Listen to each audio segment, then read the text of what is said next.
এই তরুণদের এই রাজনীতি নিয়ে কথা বলার জন্য আজ আমাদের সঙ্গে রয়েছেন গণ অধিকার পরিষদের সদস্য সচিব জনাব নুরুল হক নূর। জনাব নুরুল হক নূর, আপনার কে স্বাগত জানাই। আপনি সময় করে আমাদের অনুষ্ঠানে যোগ দিয়েছেন। আমাদের সঙ্গে আরো আছেন ডিবির বা গোয়েন্দা বিভাগের প্রধান অতিরিক্ত পুলিশ কমিশনার জনাব মোহাম্মদ হারুনুর রশিদ। জনাব মোহাম্মদ হারুনুর রশিদ, আপনাকে আমাদের অনুষ্ঠানে স্বাগত। জনাব হারুনুর রশিদ, আমার প্রশ্নটি আসলে একটু প্রাথমিক বা সিম্পল বা সরল। একজন খুনের আসামির দেশ থেকে পালিয়ে যাওয়া, আমরা যদি এটাকে কোয়ান্টিফাই করতে চাই ধরেন, তাহলে সেটা কিরকম ডিফিকাল্ট? মানে এটা কি আসলে এটা তো কোনো ব্যক্তি যখন বর্ডার দিয়ে চলে যায়, সেখানে শুধু পুলিশের দায়িত্ব তো শুধু পড়ে না যে তাকে আটকানো, কে কোন দিকটা চলে যাচ্ছে। আপনি বর্ডার সাইডে দিয়ে চলে যাচ্ছে, সেখানে সেই জায়গাটাতে হ্যাঁ আমাদের অনেক সংস্থারই দুর্বলতা। উনি বাংলাদেশে ঢুকতেছেন, ইমিগ্রেশনের মধ্যে উনার কোনো ছবিও নাই, উনার কোনো থামস নাই, কিচ্ছু নাই। উনাকে দেখে কেউ কোনোদিন চিনতে পারতেছে না। কোনো জায়গায় বাংলাদেশের ঢুকার পয়েন্টগুলিতে জিজ্ঞেস করা হয়েছে যে এইখানে তার চেহারার ছবি লাগানো হয়েছে কিনা? নো, না। এখন একটা মানুষ যখন ইন্ডিয়ান পাসপোর্ট নিয়ে ফেলে, তখন আসলে তাকে ইন্ডিয়ান পাসপোর্ট দেখার পরেই আসলে সেভাবে তাকে আসলে সেবার আমাদের বাংলাদেশের অপরাধীদের ইন্ডিয়ান পাসপোর্ট প্রথম না তো। বাংলাদেশিরা যে ইন্ডিয়ান পাসপোর্ট নেয় হারুন ভাই, আমরা যখন ছাত্র তখন থেকে নিত, আমরা যখন ছাত্র হই তখন থেকে নিত। আমি তো এটাই বলছি, যখন নিয়ে নিচ্ছে আমাদের দেশে এই ধরনের ক্রিমিনালের একটা মার্কশট থাকবে না আপনার বন্দরগুলিতে? হ্যাঁ, এখন করা হচ্ছে, এখন সব জায়গায় করা হচ্ছে। ইন্ডিয়া থেকে আসামে নিয়ে আসছি আমরা, কিন্তু এখন প্রযুক্তিগত দিক দিয়ে কিন্তু আমরা এখন মানে যে কোনো ঘটনায় ঘটছে আমাদের, সেই ঘটনার কিন্তু যে ক্লু আমরা কিন্তু বের করার চেষ্টা করছি। এবং যেহেতু উনি এখন ভারতীয় নাগরিক বলে নিজেদের দাবি করছেন, আপনারা কি আপনাদের ইন্ডিয়ান কাউন্টার পার্টির সাথে কোনো রকম কোনো যোগাযোগ করেছেন কিনা? হ্যাঁ, আমরা অলরেডি, এবং সেখানে কি বলা হয়েছে?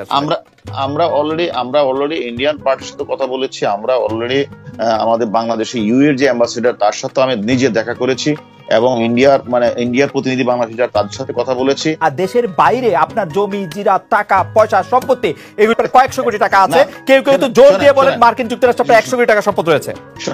শোনেন, এটা তো আপনি খুব ভালো বাহিরে থাকেন, আপনি এটা ভালো বুঝেন।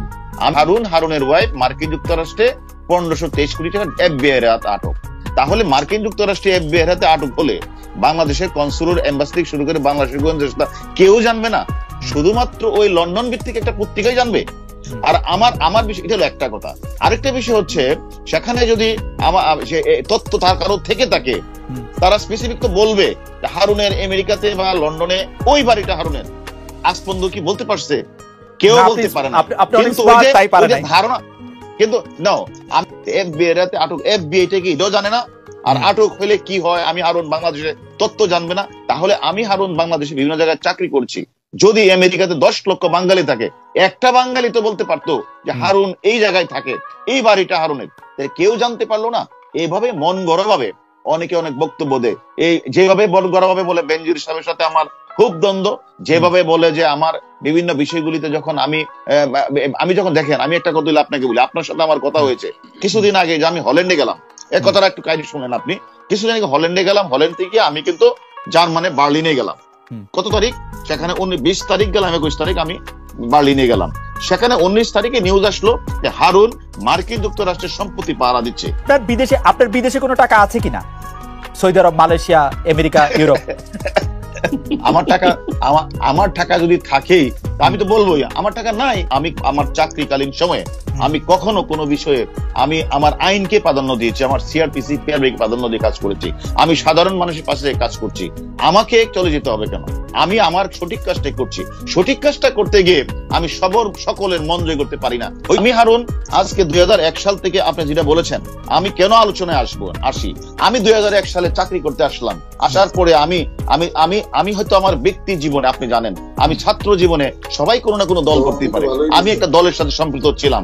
কিন্তু যখন আমি চাকরিতে আসলাম, আসার পরে আমার চাকরি থেকে আমাকে বিদায় করে দেওয়া হলো। আমার কি অপরাধ ছিল? আমি তো চাকরিটাই করতে পারলাম না।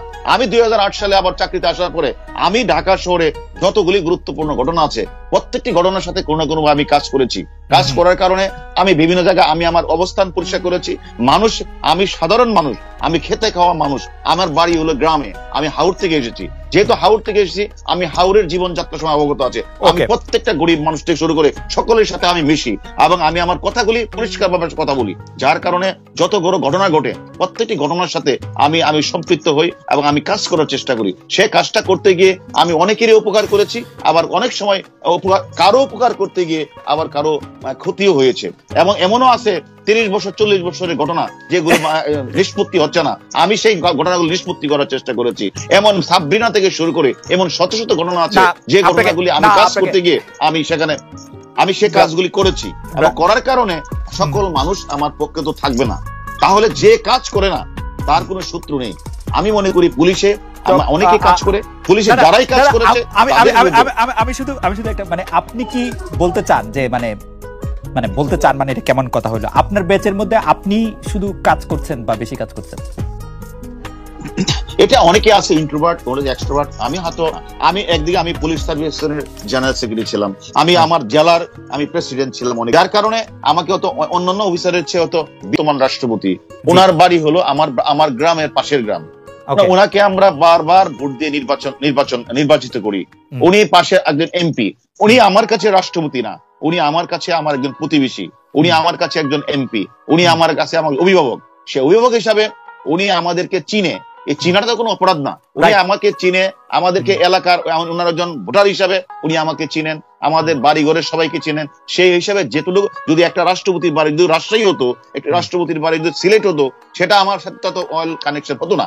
যেহেতু ওনার বাড়ি আমার পাশের গ্রাম, তো পরে হয়েছেন, কিন্তু ওনার সাথে আমরা সবসময় এমপি নির্বাচন শুরু করে সবসময় ছিলাম। সেই কারণে উনি আমাদের ভালো জানেন, ভালো চিনেন। আমরা জনাব হারুন রশিদকে অনেক ধন্যবাদ দিতে পারি। আপনি জানেন যে আমাদের উত্থানটা ছাত্র আন্দোলন 2018 সালে কোটা সংস্কার আন্দোলন এবং ডাকসু নির্বাচনের মধ্যে দিয়ে। তো আমরা দল গঠনের আগে কিছু সিনিয়র মানুষ চাচ্ছিলাম যে দেশের এই ক্রান্তি লগ্নে তারা যেন তরুণদের সাথে, বাংলাদেশের রাজনীতিবিদদের মধ্যে অক্সফোর্ড থেকে পড়াশোনা করেছে এমন কোন রাজনীতিবিদ নাই। সো গণ অধিকার পরিষদের জন্য এইটা একটা মানে উদাহরণ হতে পারে। আমরা মনে করেছি তরুণরা যে আমরাও বিভিন্ন বিশ্ববিদ্যালয় কলেজের শিক্ষিত একদল তরুণ, সো তাকেও আমরা নিয়ে চলতে পারি, সেই বিবেচনায় আমরা শুরু করেছিলাম বলতে গেলে। এবং আপনার আহ্বায়ক কমিটি আপনি জানতে চেয়েছিলেন কিভাবে তাকে নিলাম, সেই প্রক্রিয়াটা ছিল আসলে সকলের আমাদের ছাত্র যুব শ্রমিক অধিকার যে অঙ্গ সংগঠন ছিল, ভ্রাতৃপ্রতিম সংগঠন ছিল, তাদের কাজ করে আমার একটা টিম নিয়ে। সো স্বাভাবিকভাবে একটা প্রত্যেকটা দলের একটা কোর এবং একটা গ্রুপ থাকে যারা সিদ্ধান্ত মেকিং করে থাকে। তো গণ অধিকার পরিষদ ছোট সংগঠন হলেও কিংবা তার আগে আমরা যখন রাজনৈতিক প্রক্রিয়া করবো ছোট সংগঠন হলেও আমাদের একটা কোর গ্রুপ ছিল, সেই কোর গ্রুপে আলাপ আলোচনা করেই আমরা একমত হয়েছি। এখানে আমাদেরকে একটা প্রক্রিয়ার মধ্যে দিয়ে যেতে হয়, এটাই গণ অধিকার পরিষদে একটা ব্যতিক্রম। আমি 2000 অক্টোবরে উনি আমাদের দলে যোগদান করে 21 সালের, তো আপনার 2021 সালের নভেম্বরে আমরা এই ঘটনা জানতে পারি যে উনি এই প্রক্রিয়ার সাথে কানেক্টেড। কিন্তু এই ব্যাংকক কাঠমান্ডুর মিটিং হচ্ছে, এটা প্রথম আলো সহ বেশ কিছু পত্রপত্রিকায় নিউজ হয়েছে যে এই প্রক্রিয়া 2019 সাল থেকে চলছিল। বিএনপি কোন, এটা বিএনপি ভাঙার কোনো আপনার কি বলে, এটা একটা গোয়েন্দা সংস্থার ফাঁদ, বাংলাদেশের গোয়েন্দা সংস্থার, এবং বলা চলে একটি বিদেশি আমাদের পার্শ্ববর্তী দেশের গোয়েন্দা দুর্বল করে আওয়ামী লীগকে ক্ষমতায় আবার রাখা। আপনি কিভাবে জানেন? আমরা বিভিন্ন তথ্য নিয়ে জানতে পেরেছি। তো আমরা এই সরকার সুবিধা পায়, কারণ উনি কোনো প্রোগ্রাম শুধুমাত্র প্রতিষ্ঠার দিন এবং একটা ইফতার প্রোগ্রাম অংশ নিয়েছেন, আর কোনো প্রোগ্রামে অংশ নেওয়ার কারণে আপনি খালেদ মহিউদ্দিনও জানেন নাই, কোনো পত্রপত্রিকা জানেন। তাহলে এতদিন তিনি কেন বলেন নাই? যদি শওকত মাহমুদকে তো বিএনপি বহিষ্কার করেছে, এটা কিন্তু একেবারে দৃশ্যমান একটা প্রক্রিয়া ছিল যেখানে শুধুমাত্র অন্য কোনো রাজনৈতিক দলের নেতা নাকি শুরুর দিকে এনগেজ ছিল, তারা সরে গেছে। কাজে এটা একটা দৃশ্যমান প্রক্রিয়া ছিল। যাই হোক, তারপর আপনি যেটা বলেছেন আমি তারপরে সেটা বলছি, প্রবাসী অধিকার পরিষদের কথা। আপনি নিশ্চয়ই জানেন যে প্রত্যেকটা প্রতিষ্ঠান সংগঠন, ছোট সংগঠন হলেও তাদের একটা আর্থিক নীতিমালা, একটা আর্থিক কমিটি থাকে। আর গণ অধিকার পরিষদের 5 সদস্য বিশিষ্ট একটা আর্থিক কমিটি আছে, একটা অডিট কমিটি আছে, এবং প্রবাসী অধিকার পরিষদ আমাদের একটা শুভাকাঙ্ক্ষী সংগঠন। তারা আমাদের বিভিন্ন মানবিক কার্যক্রম কিংবা যখন প্রোগ্রাম হয় সামর্থ্য অনুযায়ী সহযোগিতা করে, সেটা গণ অধিকার পরিষদের অর্থ কমিটি টু প্রবাসী অধিকার পরিষদ অর্থ কমিটি। এখানে ব্যক্তি কোনোভাবেই কানেক্টেড হওয়ার, প্রবাসী অধিকার পরিষদের প্রধান উপদেষ্টা ভিপি নূর রেজা কিবরিয়া নয় কেন? আমাদের যদি আপনি কার্যক্রমগুলো দেখেন, প্রথমে 2019 সালে একটি ছাত্র সংগঠন, তারপরে 20 সালে যুব সংগঠন যুব অধিকার পরিষদ, তারপরে শ্রমিক অধিকার পরিষদ শ্রমিক সংগঠন, তারপরে প্রবাসী অধিকার পরিষদ প্রবাসী সংগঠন এবং সর্বশেষ পেশাজীবী সংগঠন গঠিত হয়েছে। এই সব সংগঠনগুলো গঠিত হয়েছে 2021 সালের আগে।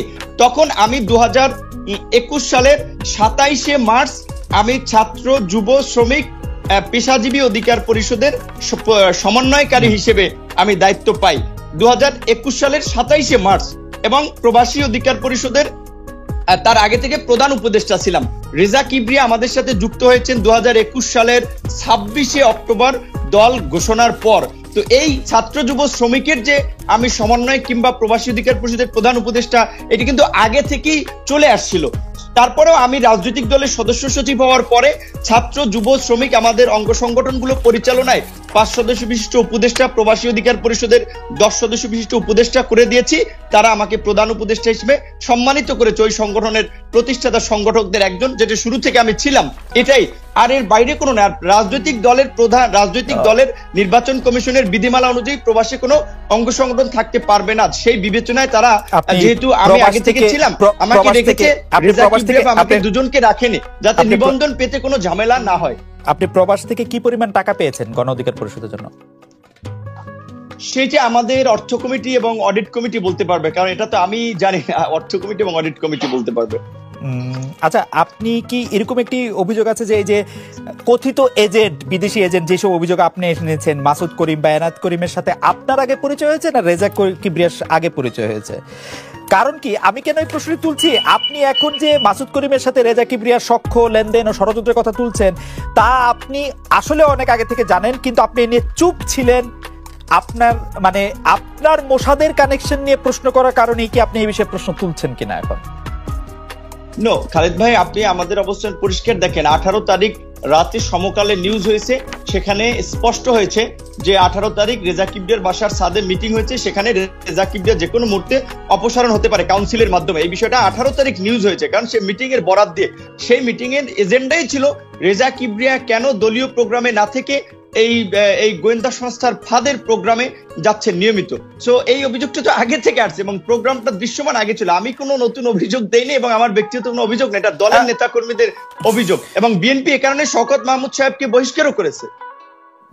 আপনি বিএনপির বহিষ্কারটা একটু পাশে রাখেন, কিন্তু 2019 সাল থেকে মাসুদ করিম এবং শওকত মাহমুদের সহায়তা নিয়ে আপনারা কি বেশ কিছু কর্মসূচিতে যোগ দেন নাই জনাব নূর? এবং একটা কিন্তু এরকমও আছে, আমি একটু আপনার অনুমতি নিয়ে একটু বলি, যে আপনি শওকত মাহমুদ মারফত মাসুদ করিমের কাছ থেকে 28 লাখ টাকা গ্রহণ করেছেন, এরকম একটা অভিযোগ আছে। হাইকোর্টের একটি সমাবেশে 5000 লোক নিয়ে উপস্থিত থাকার কথা ছিল, আপনি সেই সমাবেশ না করে, সমাবেশে না হয় তারা টাকা ফেরত চেয়েছিল। এই অভিযোগ সম্পর্কে কি বলবেন? আচ্ছা, রাইট খালেদ ভাই, আপনি দেখেন 2019 সালে আমার সহকর্মী, আমার খুব, তাকে আমি একটা দিকে তার গুণটা আমি পছন্দ করি, অনেক পড়াশোনা করে, সাদ্দাম হোসেন, আমরা একসাথে কাজ করেছি। তো ডাকসুতে আমি 11,000 ভোট পেয়েছি ঠিকই, কিন্তু হলে যেহেতু পুরোটাই দীর্ঘদিনের ছাত্র রাজনীতি এবং সরকারে থাকায় ছাত্রলীগের একটা আধিপত্য, কাজী হলে থেকে প্রকাশ্য আমার দলের, আমার সংগঠনের রাজনীতি করার মতো তখন ইউনিভার্সিটিতে 11,000 ছাত্রের মধ্যে 110 জনও ছিল না। তো কাজী 5,000 কিংবা 500 কর্মীও তখনকার আমার কোনো মিছিলে ছিল না, এটা আপনি তখনকার পত্রপত্রিকা দেখলে দেখতে পারবেন। তো এই যে অভিযোগ, এটা একেবারেই ভিত্তিহীন। এখন আমাকে আমার ইমেজ ক্ষুণ্ণ করার জন্য, আমাকে প্রশ্নবিদ্ধ করার জন্য এই সমস্ত কথাগুলো বলা হচ্ছে। এখন আমি একটা কথা আপনাকে বলি, আপনারই দরকার। কোনো টাকা নেই, আমি বলি শওকত মাহমুদ একজন প্রেস ক্লাবের একাধিকবারের, আপনারই এই পেশার সাংবাদিকদের নেতা ছিলেন, প্রেস ক্লাবে বিভিন্ন প্রোগ্রামে গিয়েছি, সেমিনারে গেছি, তার সাথে দেখা হয়েছে, সাক্ষাৎ হয়েছে। আমার কাছে স্বাভাবিকভাবে আমি বলি খালেদ ভাই, আমাদের বিশেষ করে 2019 সাল থেকে, বিশেষ করে বর্তমান সরকারের অত্যাচার, নির্যাতন, নিগ্রহে আমাদের কাছে মনে হয়েছে যে এই ফ্যাসিবাদের পতন হওয়ার মধ্যে দিয়ে এই দেশের মানুষ একটা মুক্ত বাতাসে অক্সিজেন গ্রহণ করতে পারবে। কাজেই এদের পতন কিভাবে ঘটানো যায়, দিনে রাত্রে ধ্যানে জ্ঞানে এরকম একটা ভাবনা আমার ছিল, আমার সহকর্মীদের ছিল। তখন অনেকে বলেছে যে এরকম একটা আন্দোলন হচ্ছে, এই আওয়ামী লীগ বিএনপি থাকবে না, একটা বিকল্প সরকার গঠিত হবে, এই সরকারের পতন হবে, তো তোমাদের সেখানে অবস্থান কি হবে? স্বাভাবিকভাবে সরকার বিরোধী কোনো তৎপরতার কথা যদি বলা হয়, সেখানে আমাদের প্রাথমিকভাবে নৈতিক মোরাল গ্রাউন্ড থেকে দলীয় পজিশন থেকে অবস্থান থাকবে। এই আর Finish। না, নৈতিক তারপরে moral যখন আমি একটু শুনে আমার শেষ জি, করতে দেন। জি, please, আমি please, যখন বলেন। বলেছি, যখন তারা যখন বলেছে তখন আমি বলেছি না, আপনারা যেটা বলতেছেন এইটা তো মনে হচ্ছে গোয়েন্দা সংস্থার ফাঁদ, সরি এই ধরনের কোন আত্মঘাতী হঠকারী কাজে আমরা থাকবো না। জাস্ট এই পর্যন্ত যারা আমার সাথে এটা শেয়ার করেছিল, আমাদের এই পর্যন্ত, যে কারণে আমাকে কোনো প্রোগ্রামে, তাদের কোনো প্রোগ্রামে একটা ছবি ভিডিও ফুটেজ দেখাতে পারবে না, ইনসাফ কিংবা তার আগের প্রোগ্রাম কিংবা কোনো প্রোগ্রামে আমাকে একটাও দেখাতে পারবে না। আমি উপস্থিত ছিলাম। নূর, আমি একটু সাদ্দামের কাছে যাবো। আমি একটু চট করে দুটো জিনিস যদি আপনি একটু কাইন্ডলি বলেন। আপনি বলেছেন যে অনেকেই বলেছেন এখানে বিএনপি আওয়ামী লীগ থাকবে না, আপনাদের অবস্থান কি হবে, সেই অনেকেইরা কারা এবং তারা মানে কি প্রকাশ্য মানে আপনি মানে আমরা তো খুবই মানে এটি আসলে জনাব রেজা কিবরিয়ার কথাও আসছে, আপনার কথাও রেজা কিবরিয়ার প্রসঙ্গে আসছে, যে অভিযোগটি আসলে আওয়ামী লীগের পক্ষ থেকে এতদিন তোলা হচ্ছিল যে কোনো না কোনো একটা ষড়যন্ত্র হচ্ছে, আপনারা কি সেই ষড়যন্ত্র করছিলেন আসলে, বা সেই ষড়যন্ত্রের মুখ কি আপনারা? খালিদ ভাই, ষড়যন্ত্র করার মতো অবস্থানে আসলে প্রকৃত অর্থে আমি এবং আমার সহকর্মীরা নেই, কারণ সবেমাত্র ছাত্র রাজনীতি শেষ করে জাস্ট জাতীয় রাজনীতিতে পা রেখেছি, উদীয়মান একটা সংগঠন তৈরি হচ্ছে। কাজী আমরা সরকারি দল না, প্রধান বিরোধী দল না, কাজী সেই ধরনের ষড়যন্ত্র করার মতো অবস্থায় কিংবা আসলে সক্ষমতা আমাদের নেই। এই সরকার পতনের জন্য যা করার দরকার তাই করতাম যদি আমার সেই ম্যান পাওয়ার, মানি পাওয়ার থাকতো। ওকে, এই সরকার পতনের জন্য চাইলে আপনি ষড়যন্ত্র করতে